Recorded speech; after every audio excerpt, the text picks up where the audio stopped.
We begin at 5 with developing news out of East Point. The city's high school goes into lockdown over reports of a threat made on social media. The building was searched and no evidence of a threat was found or any weapons. And thank goodness, because this was a pretty scary situation. Fox 2's Charlie Langton joining us live from East Point High School with the very latest there. Hi, Charlie. Yeah, hello there. Let me first off start with some good news. As Rupe said, there were no injuries, no weapons found, and everything was okay. But for a couple of hours, it was very, very scary for the 490 students here at the East Point High School. It's on Gratiot near 9 Mile. Around 11:30, the police had already been at the school for another incident when the school received a call that there was a social media threat.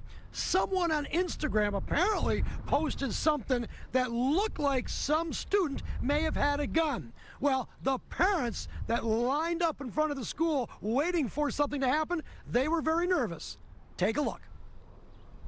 If I was growing up, we weren't doing this. We'll probably fight and get it over with, but this is too far. East Point High School on Gratiot near 9 Mile on lockdown for a few hours Wednesday afternoon because of a report that a student possibly brought a weapon to school. This is just out of hand. I'm not used to this. This is weird. Weird. 11:35 Wednesday morning, East Point police get a call that a student assaulted a teacher. Well, that turned out to be not true. But when the police were at the school, there was a caller that said an Instagram video showed a student, possibly with a gun, inside the school. The 490 students in the school at the time were placed on lockdown. The police did a thorough search, both inside and outside, as parents looked on. My son being up in school with, someone bringing a gun to school. That's what I'm worried about. At 2:16, the thorough search found no weapons, and students were released safely with no injuries. He's got about another week of school. He's not coming back. You're not going to let him back? No. Why not? Guns. It's safety. Now, the search did reveal a loaded magazine, but it turned out to be from an airsoft gun, not a threat. And school is set to resume Thursday morning. Now, I'll tell you what, police are still, this is an open case because police want to know who made the call to the school and who was responsible behind that Instagram video. But the bottom line here, though, although there was a magazine found, but it was from an airsoft gun, not a threat, not a problem. Now, give some credit to the police officers here, especially Warren that came in, Hazel Park, Roseville, and I think, there was someone else, I forget. But they all assisted in an orderly fashion. Again, no injuries. Although this is an open case, though, they want to find out who made that school threat. School, as we said, will continue tomorrow morning. I'm live here in East Point. Charlie Langton, Fox 2 News. Charlie, thanks for that. Today's incident comes after a student brought a gun to Harper Woods High School last week. And here's the issue. The school was never put into lockdown and parents were never notified. So we went to work to find out if there is a protocol in place that schools must follow during these dangerous situations. Fox 2's Brandon Hudson with some answers.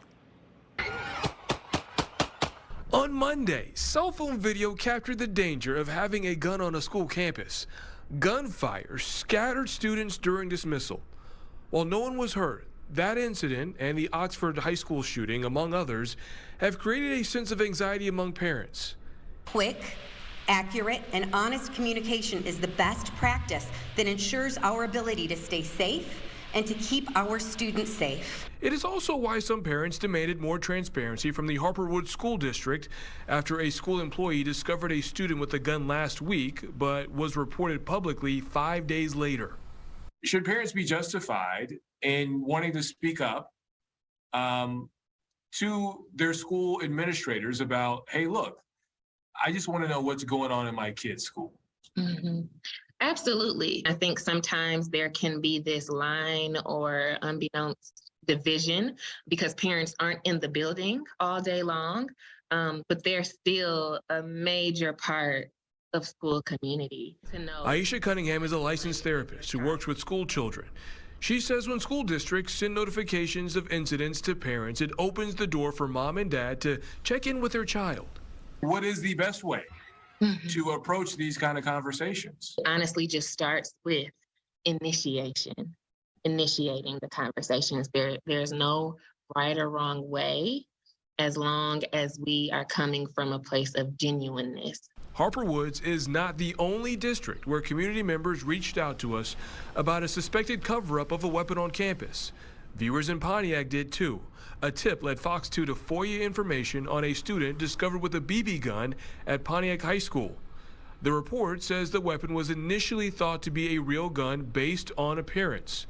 When we asked if the school district notified parents about the discovery back in March, we received this statement, quote, "It is our protocol to always take immediate steps to ensure our students' safety and inform our parents of any potentially dangerous circumstances that could impact our students or staff. This incident did not pose any danger to anyone in school." We found a Michigan law which requires school districts to report these situations to law enforcement, but it doesn't say districts are required to inform parents. So we talked about how Harper Woods and Pontiac handle those situations. Let's talk about another school district that has been doing things differently, and that is Detroit Public Schools. Recently, we learned at the Mackinac Policy Conference, Superintendent Dr. Nikolai Vitti talked about the importance of notifying parents about any kind of incident, including gun incidents. A spokesperson for DPSCD says that they notify parents the day it happens, and that it has helped build trust within the community.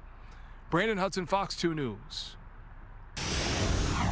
Well, switching over to weather, you may have noticed a bit of a haze in the air today, and that is the smoke from those Canadian wildfires we've been talking about just across the border. Causing such an issue across the country. We're actually under an air quality alert right now, and we just learned a short time ago tonight's Tigers game has been postponed because of it. Let's get right to Weather Authority Rich Luterman. I talked to you in the newsroom, and I said, hey, is this all because of the fires up there? You said, yeah, that's primarily why. Yes, and it's not uncommon. We've seen smoke from distant fires come our way before, but the concentration is getting rather thick. So for those of you who are compromised with the respiratory illness, you're going to feel it more than regular people just walking around. But there it is, smoke from Canadian fires. The humidity levels continue to be very low. Now, Sunday showers are going to help the whole situation. Right now, 75 here, 72 in Lansing. It's quiet weather-wise despite the smoke. There's our forecast. Hazy this evening. Stays comfortable with overnight lows dipping down close to 50 degrees. And then you'll see what's coming up next.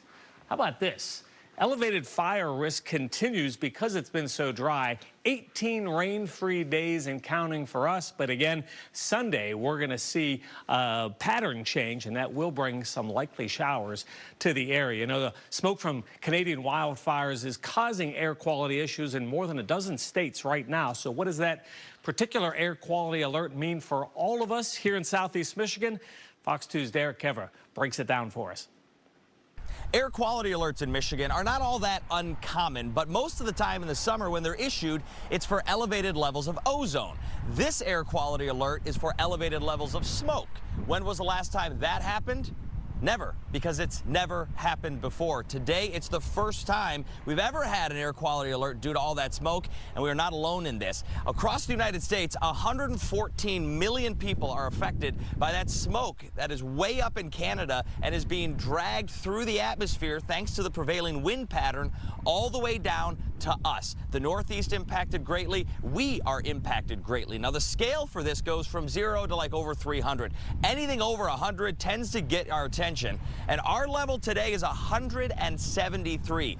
That puts us at a very unhealthy level for this particulate matter in the atmosphere. And that's what it's called, particulate matter, PM 2.5. What does that mean? Well, it means that the diameter of these smoke particles 2.5 micrometers, very small. Human hair, the diameter of a human hair is like 70 micrometers. So these are 30 times smaller than that. You can't see them, but you go outside and you're breathing them in. You can probably smell a little bit of that smoke as well. You can see it on visible satellite. These are satellites in outer space that take pictures of the cloud cover, and we can see that smoke being picked up and being pushed all across the country. So the question is, what do you do on a day like today when an air quality alert is issued? Well, the answer is you want to limit your amount of time spent outside. If you have to be outside, a lot of us do, try to limit it to like 30 minutes. If the kids want to play outside, give them breaks inside and start letting them breathe that filtered air. Speaking of that, if you have air filters in your house, turn them on. If you have it in your car, maybe your car's got a HEPA filter, turn it on. And if you do have to be outside, remember these? A lot of us still have plenty of them lying around. A mask is not a bad idea, so you're not inhaling all of those smoke particles. Derek Kevra, Fox 2 News. All right, good advice from Derek Kevra there. Okay, a police chase ending with a drug bust in downtown Detroit. Here's a look at the scene from last night at Grand River in Times Square. The suspect vehicle had initially taken off from police. After the chase ended, one person was taken into custody and drug evidence was seized from the car. The Drug Enforcement Administration is involved in this case. A new distracted driving law has broadly banned cell phone use behind the wheel in Michigan. The governor signing the bill into law today, putting the brakes on cell phone use that isn't hands-free. Now, this includes making a phone call, holding your phone, or even reading a text message. All of it now illegal. Michigan is now the 26th state to establish hands-free driving laws. Its passage was inspired by Mitchell Kiefer's story, a Michigan State freshman who was killed in 2016 by a distracted driver. A freshman at Michigan State, you know, all around great guy. You can see his fellow hockey players signed his hockey pads instead of a book at their funeral. And so it's real. And to see a family who turns their pain into a cause to protect other people is one of the most amazing things I've ever seen as a public servant. We all remember the Kiefer family for this one. The new law takes effect June 30th. The first violation is $100. The second, $250. If you have 3 violations and that happens within 3 years, the driver could be ordered to complete a driver improvement course.